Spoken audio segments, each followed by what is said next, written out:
Hey, Forrest here. Nothing like getting paid. And with ICCU's mobile app, I can deposit checks or accept Zelle payments so the money hits my account fast. I just wish there was an app for mowing the rest of these lawns. Right now, Lithia Ford of Boise is buying used vehicles. How much you want for the SUV? I don't know. Well, Lithia Ford will give you more than that. How much more? More than you think. I'm not thinking anything. I'm thinking you might get even more than that. See how much more you can get at Lithia Ford of Boise.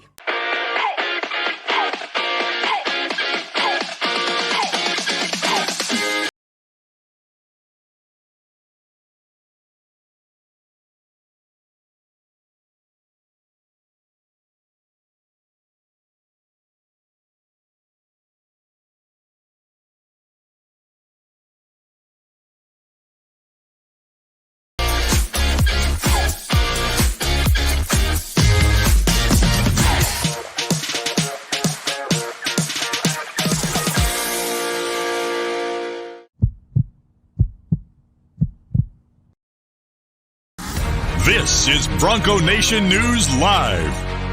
The best interviews, the most informed opinions, the latest breaking news, all from the top Boise State insiders. Joining BJ Rains today is KTIK 95.3 FM The Ticket's Mike Prater. Listen to Idaho Sports Talk with Prater in the Ballgame, weekdays from 3 to 6 on 95.3 FM The Ticket and online at KTIK.com. Now, here's Mike Prater and BJ Rains with another edition of Bronco Nation News Live. Hey, how we doing? Good morning, Boise State fans. Happy Thursday to you. BJ Rains and Mike Prater with you on a Thursday here, Bronco Nation News Live, BroncoNationNews.com. Mike there in the Row Paint Studios, downtown Boise, 95.3 The Ticket. And Mike, it's Thursday. We appreciate you coming on, man. How's it going? Hey, it's going great. It is Thursday, and one day closer to the weekend. And how you doing, Mr. St. Louis? I am good. Got in late last night. The beauty of taking this show on the road, and as I told you last time I came on, I can once again officially say that I'm a blogger in my parents' basement. So I love that. We're in St. Louis, actually taking my kids to the Blues game tonight, and then we'll be here for Boise State, St. Louis on Saturday. So it worked out nicely that I got to come home for a couple days early and do the show and work from here. And then Boise State, St. Louis, big game for Boise State on Saturday night. I'm excited for you tonight. That's going to be really cool. If I could pick one sporting event to do in my entire life, it would be to take my son to a hockey game. So that's the one passion we share. So I am extremely jealous, even though it's the St. Louis Blues, but to have fun tonight. That's cool, dude. Yeah, and they're playing the Winnipeg Jets tonight, who actually are pretty good, but they just don't have the name. But on Sunday afternoon, they play the Avalanche, and was originally going to say, oh, we'll go see the Avalanche, and then I looked at ticket prices, and I said, no, we're going to see Winnipeg. So we'll be seeing Winnipeg Jets tonight, but looking forward to that. The kids don't care. The kids don't care. They both actually play in a floor hockey league, and Naismith was the goalie last game, so they want to go down early and watch the warm-ups and stand down by the ice, and they're very observant. So it should tell him not to be like Jordan Binnington. That would be true. They don't know that. They don't know how that they don't know that he's given up an average of like 5 goals a game either. So they'll have their Tarasenko jerseys on and they'll be ready to go. So we'll see what happens. They're looking forward to that, and nice to mix in work with seeing family for a few days. Derek says Boise State basketball is rolling. Can't wait for the SLU coverage this week. Yeah, big game on Saturday. SLU's ahead of Boise State. They're about 50 or so, I think, in Ken Palm. So Boise State's 3 for 3 in kind of their big games so far with Colorado, Washington State, and Texas A&M. And this would kind of be the icing on the cake if they're able to get this one on Saturday. But I'm going to talk mostly football today, Mike. There's been no news, which is kind of news to me in terms of the the offensive coordinator search.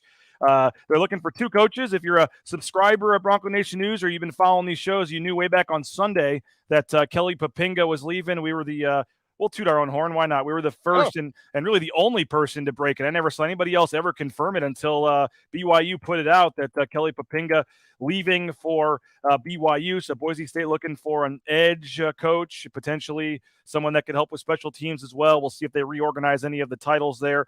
But also looking for an offensive coordinator, which they've known about for a while, Mike. And I thought we could take some time today to kind of dive into that a little bit because we've known this was coming for a while. Andy, at one point, middle of the season, you or somebody asked him about the timetable, and he didn't really want to talk about it and gave us kind of the typical Andy Avalos and no comment, short answer, but did say something about how they'd want to have it done, alluded to before signing day. And you would think they've been thinking about this for a while. I mean, I know he's working about, coaching the team and trying to win games, but he had a piece of paper with the list, and he was talking to guys you would have thought, at least informally, way back since Dirk Cutter left. And so I'm a little surprised we don't have any news yet on an offensive coordinator. With the transfer portal open, you'd think for some of your current players too, they might like to know who the OC is. But what do you make of the fact that we haven't really heard anything? I haven't heard any interviews, any rumblings, nothing. And I know that's all going on. And literally while we're on the air here, we could get the press release saying they've hired somebody, which probably will happen. But it's been kind of quiet on that front, and they need to get moving on that. Yeah, I'm not too worried about the timing right now. If we got the press release right now, I would probably think it was a little faster than I thought. What's going on behind the scenes, and a guy like you who's chasing scoops and chasing information behind the scenes, and good job on Popinga, by the way. It's there might be some stuff out there for a guy like you to chase, but I haven't heard anything. I think you're 100% right there. We did talk to Andy Avalos during the season, and of course he didn't want to touch it. He said, we're not going there, Mike. And I followed it up by saying, you've got to have, be prepared. And do you want to do it before the signing period starts? And he said, he talked about having this greater responsibility. That was the phrase he used. We're day to day, we're week to week, we're opponent to opponent, but I understand I have this greater responsibility. So that's what he's doing behind the scenes. Is he's got that piece of paper, he's got that list. Hopefully he's making some phone calls. I would expect something in the next 10 days. Okay. I would hold him to that deadline of the signing period, because that's a critical time to have an offensive coordinator. And I don't think if you miss that deadline, I think that's very, very important. It sends a wrong message to the kids on your team. It sends a wrong message to your recruits. You need to know who your offensive coordinator is. So over the next 10 days, we'll certainly keep a close eye on that thing. And I keep waiting for you to break that story, my friend. Can only break so many, Mike. Come on. We got it. Maybe we'll let somebody else have one at some point. Get that one. That's a big one. That's a big one. Hey, I got the head coach, Andy Avalos, last year, so we'll maybe somebody else can have the. We'll see. But yeah, I am working on that. We're trying. I haven't heard much, which is why I thought it was a good thing to talk about today, because it's been kind of eerily quiet. But that doesn't mean they're not interviewing people and talking to people. It just means we haven't heard them come out in terms of who it might be at this point. We've heard the obvious candidates, the Ryan Dinwiddies, the Matt Millers, the Kirby Moores, the Mike Sanfords, all the guys. Are we expecting that the hire to be someone that we've mentioned or thought about, or do you think there's a chance it's somebody that when the hire comes in, we're like, oh, that makes sense, never thought of that? Yeah, certainly I think we're going to know the name. It's not going to be who. I don't think Andy's going to dig that deep into the hole to find an offensive coordinator, although I guess that option is always on the table. Those four names are the four obvious names: Sanford, Dinwiddie, Kirby Moore, and Matt Miller. I think there's some pros and there's some cons with all four of those. And there's relationships with Boise State, relationships with Andy Avalos. I don't know how he feels about some of these guys. So those are the four names that you would certainly put on a list. After that, there's probably 3 or 4 that he's chasing. I really haven't spent too much time thinking about the exact name of the candidate, other than maybe the style of offensive coordinator, where they come from. Do you want somebody within the family? Boise State does a really nice job of going within the family, but I also like them to do a nice job of going outside the family. And I think Andy's done a nice job of mixing that up. So I cannot wait. In this particular case, there's so many obvious names within the family. You almost think it's going to be one of those 4 guys, but sometimes when it's too obvious, it doesn't work out that way. Now you do, to plug your guys' show today, you have Mike Sanford coming on the show today, right? Not only do we have today, Idaho Sports Talk is talking to Mike Sanford, and we're also going to be talking to Ryan Dinwiddie. And we're going to air the Ryan Dinwiddie interview tomorrow. There's some behind the scenes stuff, because he's actually in the Bahamas right now celebrating a Grey Cup championship with his football team. So we're going to record an interview with Ryan Dinwiddie today. We've talked to him before about the offensive coordinator job on Idaho Sports Talk, and he said, yeah, who knows? I might be interested. This was during the season as he was chasing the Grey Cup. We're going to ask him directly about that again today, air that interview tomorrow. And we are talking to Mike Sanford today, live right here on Idaho Sports Talk at 5 o'clock. And we're going to talk about the offensive coordinator job. He's unemployed right now. Could he come here on a Keith Bonaparte deal, because he's still getting a lot of cash from Colorado, and who knows how many other stops he's getting cash from still. But Mike Sanford, could come in. Keith Bonaparte came over from Washington. Washington's paying a lot of his salary. And Andy Avalos, the biggest question to me about this offensive coordinator job is, how the hell am I going to afford somebody to take care of my quarterback for the next couple of football seasons? I want Mike Sanford. I think he'd be awesome, and he's probably not a candidate. I guess if he's maybe he's coming on today just because I don't know, but you're probably right. If he's coming on your show, he's probably not a serious candidate for the job. But I would love him. He was great to work with the media, great to work with, great dude. Big Giants fans, always like talking baseball with them. And the one year he was the OC, they won the Fiesta Bowl and they ran all kinds of trick plays. And but he's been a lot of places. He's had a lot of stops. Obviously was the head coach at Western Kentucky. Obviously went to Notre Dame first and has been at Minnesota and Utah State and Colorado. I mean, he's been at like 6 places since he left Boise State. Yeah, and I think he specializes. Well, I know he specializes in quarterbacks. I mean, he brought Ian Book to Notre Dame. He recruited him, brought him, partially developed him. Mike White out of Western Kentucky. He had his hands all over that. So, you know what? I don't care. If Grant Hedrick wasn't exactly a star quarterback, and he turned him into a pretty good quarterback. There you go. There's no option number 3. I don't need somebody to come in here and be a lifer. As a matter of fact, I don't care if Andy Avalos hires a renta offensive coordinator for the next 2 years. And if a guy like Mike Sanford is available for the next 2 years on a cheap contract because Colorado is still paying him, I need somebody to come in and take care of Taylor Green for 2 years, period. I know there's 100 football players on this team, and I know the offensive concepts are very, very important to this football team, but I need somebody who can develop Taylor Green. This is a very special opportunity for Boise State, and this guy, the ceiling is massive. So bring in a developer. I don't care about a play caller. You can figure that part out. Yeah. Somebody that comes in. And that's why I get concerned a little bit about Kirby Moore or a Matt Miller. Great coaches. They've dabbled in quarterbacks. They've dabbled in play calling. But I need a true proven developer of that quarterback developer.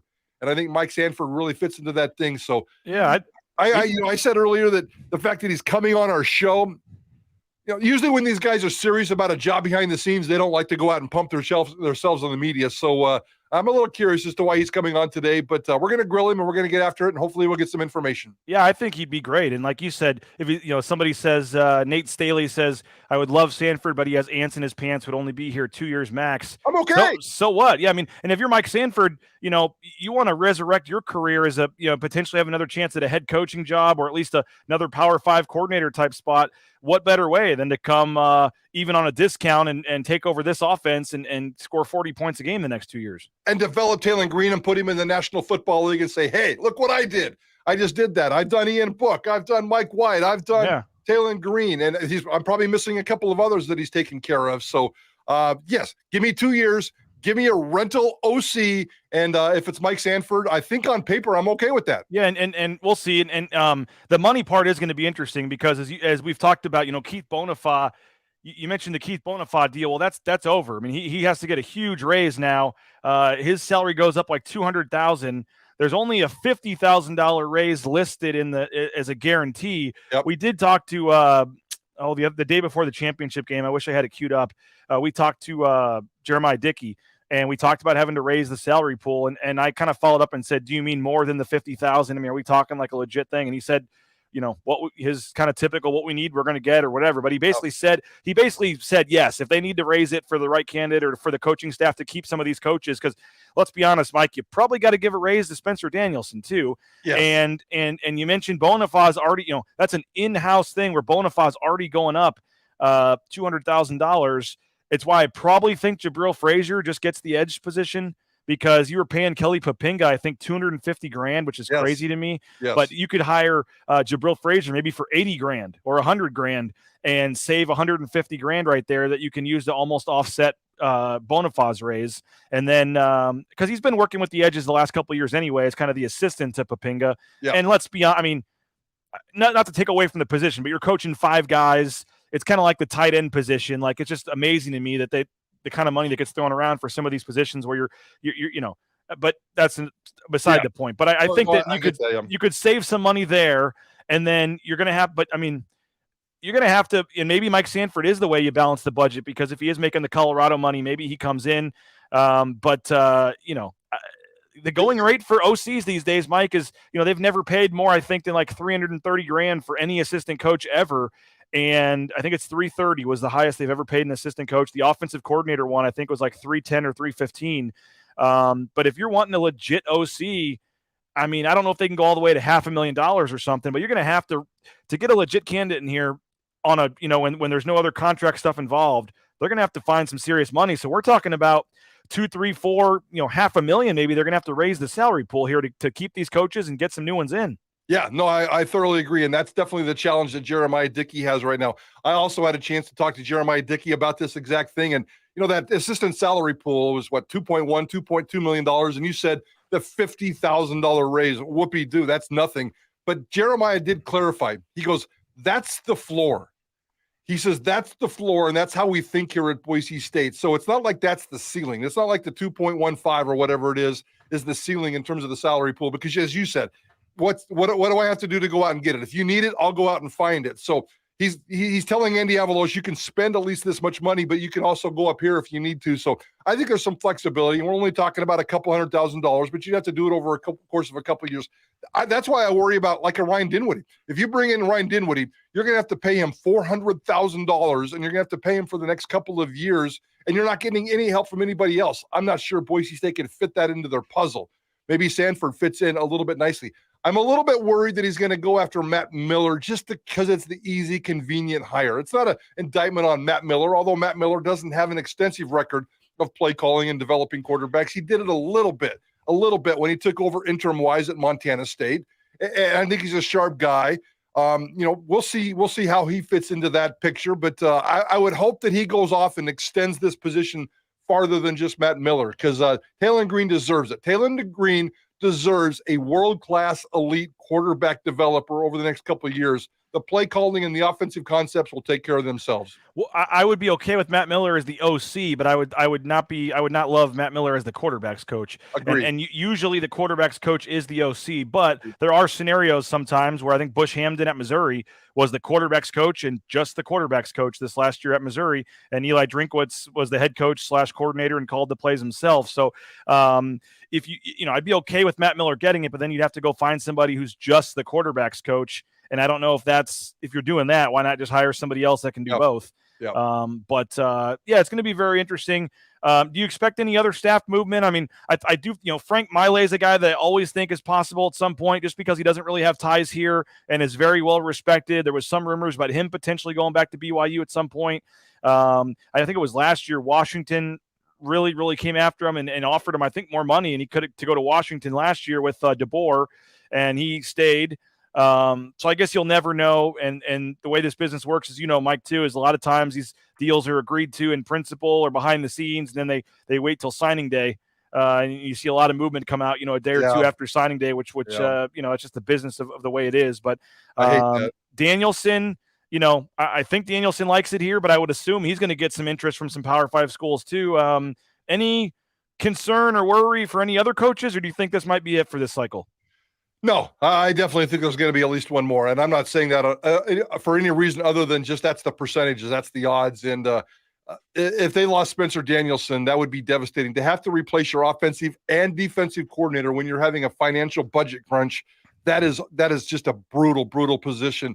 Not only is that, Spencer Danielson's going to leave. He's young, he's rising, he's marketable, he's attractive, he's valuable, and somebody's going to latch on to that dude. But I think he likes it here. He's grounded. He looks at life for other reasons than just chasing cash. So I think he could probably buy some time there, depending on the relationship that Andy and Spencer Danielson have. And by all accounts, it seems like it's very positive. But they have to keep Spencer Danielson. I was worried about Maile going to BYU, but BYU has already got its defensive coordinator, Jay Hill, the coach out of Weber State. So I think Maile is not going to BYU. The other coaches, the other positions, it's not sure. Warren, the cornerback coach, I don't know if he made any kind of a difference here, but I don't know if that means he's going to leave or not. It seems like that's the one quiet coach on this football staff that was or wasn't making that big of a difference, at least on the outside. Everybody else on this team, I don't know. We'll see how it shakes out, but I would suspect Andy Avalos is going to lose at least one more coach. Sky Ship says any chatter about a DB coach been roasted for years in the secondary on the blue. Yeah. I get concerned about that. Absolutely. We got folks calling for Cody Hawkins to come back, follow his dad as OC. You got James saying throw the kitchen sink at Coach Pete. Good luck with that. He'll throw it worked for Dirk Cutter. You can't get Coach Pete to come back and I wish. Do you think Chris Peterson ever coaches again in some capacity? Up until about 6 months ago, I would have said no way. But I starting to get this little feeling that he's a little bit more public right now. I think he's digging his television gig. I see him doing a couple more television or radio interviews. Yeah, podcasts and stuff. Yeah. Yeah. So he seems like he's out there having more fun. He's more viable. I've been chasing him for the last couple of weeks, trying to get him on this show and see what we can do. But yeah, I'm going to give that about a 10% chance that under the right circumstances, and he's not going to go someplace like Stanford, where he's going to have to beat his head against the wall. Back in the day, the Stanford OKG thing made sense. The Stanford OKG thing makes no sense right now. That's an impossible job that would drive Chris Peterson crazy. So it would have to be really, really, really special. Maybe like a Davis. I could see him replacing Dan Hawkins at Davis one day. Casual, coaching, kids, difference maker, impact, emotional connection. But a crazy Power 5 job, I don't think that's in it for him anymore. You're not going to give the fans some hope. Come on, Mike Prater. Just say there's a 0.5% chance or something. Come on. No, I gave him a 10% chance that he's going to coach again. That's new for me. Come on, man. Hey, we got to thank a couple of our sponsors here real quick. We're broadcasting from the Cutwater Can Cocktail Studios here on the road in St. Louis as we get set for the St. Louis Boise State basketball game on Saturday. More than 30 flavors of pre-mixed premium cocktails. You can get more information at Cutwater Spirits, Cutwater Can Cocktails, your local gas station or grocery store. Rowpaint.com, our title sponsor. Check them out as well. They do a great job. They're more than just commercial painting, industrial painting. You name it. They can get the concrete coatings in your basement, your garage. They can help paint the siding on your house, the inside of your house. They got a lot of great deals going on now, too, for the winter months. Check them out at rowpaint.com. Lithia Ford of Boise. We appreciate their support. Loving my F-150. So go to lithiafordboise.com, check their full inventory, and then you can just go in and test drive and be on your way. So Lithia Ford of Boise and Idaho Central Credit Union. Prater, we had the first night last night of the giving games with the Boise State Esports team. The tournament last night, I can report that Bronco Nation News, our team went 1-1 on the first night of the tournament. Idaho Central Credit Union is sponsoring that as well, so we appreciate them. Nice. ICCU.com. And make sure you check them out in mobile banking, and it's all right there, and it's so easy to do. So we appreciate Idaho Central Credit Union. And yeah, I couldn't find 4 players, and then I ended up getting Joel Velasquez, the old kicker, and Sean Whale, the old punter. They both ended up playing on it. They were 2 of our 4 members because somebody backed out at the last minute, and Joel was like, "Oh, I can get Sean Whale." I was like, "All right, sure." So. And they're apparently pretty serious gamers. They went down to the Esports arena and put the headset on and got after it with the Call of Duty game. And we lost to the ICCU team, but we took down Java Express. Nice. I believe in game 2, I believe it was. So that'll continue on Friday, and we're making a $1,000 donation to the Idaho Food Bank as part of that tournament. So having fun, and appreciate Joel and Sean for participating in that tournament. And how about that esports? Doc Haskell and his esports team earlier this week, they won a national championship. I think in Overwatch is what it was. Yeah. They won a Mountain West championship a couple of weeks ago, and this past weekend, they won a national championship. So we need to get the PR department down there cranking out more press releases and giving this program a little bit of love. I don't play games. I'm not a video gamer by any means. Look at me. I'm an old fat guy, but I love that program. I love Doc Haskell. I've been down to that stadium 2 or 3 times. I love to go down there and just get soaked up in the environment. And congratulations to the Broncos for winning a national championship. I do want to mention quickly, too, Prater, we're giving away this chair tomorrow. This will be nice in the Prater tailgate, this Bud Light Seltzer. It's called a zero-gravity chair. So wow. It's nicer than just a standard chair. It's called a zero-gravity chair. You can kind of lean back in it, and it's got the little tray there for your drinks and your food. And we'll be giving this away tomorrow. So you got one more day here to jump on in and subscribe. And tomorrow's subscriber giveaway as part of Subscriber Appreciation Month will be this Bud Light Seltzer zero-gravity chair, as well as a couple Blue and Orange Store gift cards, a couple rounds of golf at Timberstone. So get on in, subscribe now. We'd love to have you. And you'll be eligible for the grand prize as well. That's a private jet for 2 down to Las Vegas for the basketball game. That'll be the end of the month, December 31st for that one. So, Prater, we got about 5 minutes left here. And Oh, Jordan says that it was nice of us to let our sponsor ICCU win. Yeah, that's exactly what we did. That was part of the agreement. I made sure that they let the sponsor win that. So yeah, Smart. I haven't had a chance to get your reaction just to the. I know it's obviously we've known about it for a few days now, but just the way it all shook down, losing the championship and playing in the Frisco Bowl, and you get North Texas, a 7-6 North Texas team, and I know some fans were hoping for a little better opponent. The trade-off of getting done before Christmas, and you lose your, as I said yesterday with Winston, I mean, you lose your title game, you don't really get a lot of options and don't have much say in the options. So what do you make in North Texas and the matchup? And still a chance for Boise State to get to 10 wins, and what I would say would be I was certainly an improvement from last year. If you get to 10 wins over the 7 last year, I know you didn't win the Mountain West, so it maybe not be the perfect season, but to get to 10 wins and build some momentum for what I think could be a interesting and potentially special 2023 season, at least on offense. What do you make just about finishing up in Frisco? I think it's so important, and I know it's a crappy bowl game. I really do, and I know it's a crappy opponent, and they may still beat Boise State. I have no idea. I'm not going to worry about the X's and O's of that game for a while, but I think just based on what you said in terms of, first of all, they need to just play the game because Boise State hasn't played a bowl game in a long time.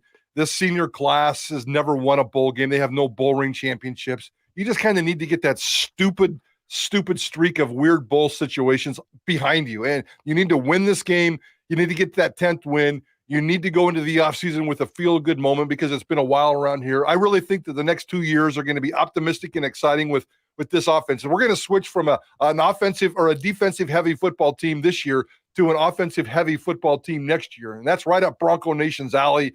And maybe they can come out and score 30, 40 points. We'll see how the offensive coordinator shakes out. But there's so much excitement moving forward with Taylor Green and company that I cannot wait to see how it plays out. But I do think it starts with this bowl game. This bowl game is very, very important. Play it, win it, get out of there clean, just do something routine. I don't care about the bowl game. I don't care about the opponent. I don't care about the destination. They're all crappy. And that's what happens when you lose your championship game.